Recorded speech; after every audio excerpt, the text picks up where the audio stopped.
वृंदावन एक शांत हरियाली से भरा गांव था। यहाँ के ग्वाले किसान और गोपियाँ अपने सरल जीवन में खुश रहते थे। हर वर्ष वर्षा के लिए इंद्रदेव की पूजा करते थे, क्योंकि उन्हें लगता था कि इंद्र ही उनके भाग्य का निर्णय करते हैं। एक वर्ष नन्हे कृष्ण ने यह सब देखा। उन्होंने अपने पिता नंद बाबा से प्रश्न किया, पिताजी, हम जिसकी सेवा करते हैं वही हमें फल देता है। हमारी गाय, हमारी भूमि, हमारा परिश्रम, यही हमारा सच्चा सहारा है। नंद बाबा और गांव वाले पहले तो चकित रह गए। एक बालक होकर भी कृष्ण के शब्दों में गहरा ज्ञान था। कृष्ण ने समझाया, देवता अहंकार से नहीं, कर्म से प्रसन्न होते हैं। प्रकृति की पूजा करो, क्योंकि वही हमें जीवन देती है। कृष्ण के कहने पर पूरे वृंदावन ने गोवर्धन पर्वत की पूजा करने का निश्चय किया।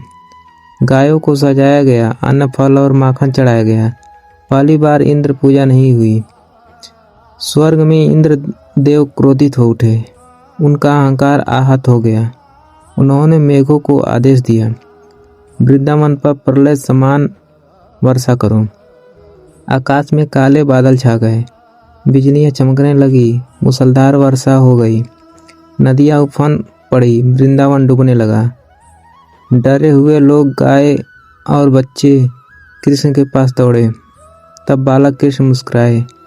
उन्होंने अपने बाएं हाथ की छोटी उंगली पर पूरे गोवर्धन पर्वत को उठा लिया। वह पर्वत छाते की तरह फैल गया।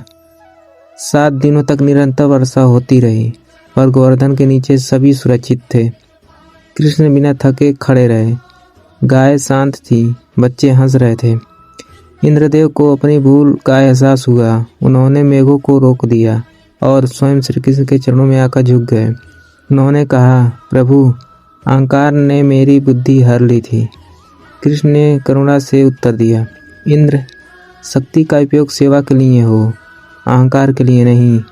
इस प्रकार गोवर्धन पर्वत केवल एक पहाड़ नहीं रहा, वह बन गया कर्म, प्रकृति और विश्वास का प्रतीक। कथा की सीख, अहंकार का अंत निश्चित है। कर्म और प्रकृति की पूजा ही सच्ची पूजा है। ईश्वर सदैव भक्तों की रक्षा करता है।